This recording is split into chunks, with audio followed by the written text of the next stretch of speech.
So in question 26, particle moves in a straight line so that the velocity function is given. Find the acceleration when it's at instantaneous rest. Again, we have to can we let v be 0 first? We know the particles at instantaneous rest when v is 0.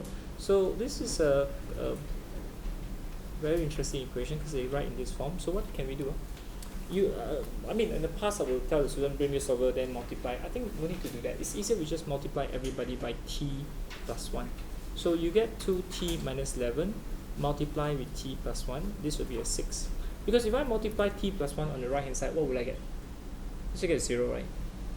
So you get a quadratic equation here that we can expand.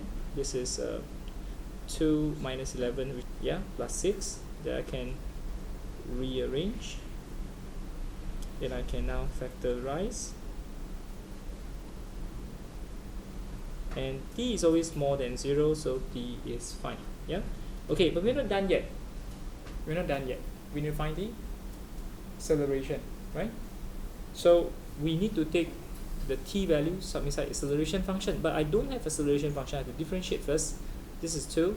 Remember how to differentiate? When you have negative in front, 6t plus 1 increase the power by 1. So we want to sub t with what? T with 5. So it's 2 minus 6, 5 plus 1 square. So this is 6 over 6. 1 over 6, right? So 1, 5 over 6. That is my acceleration. Is there any problem? Any mistake? Any question?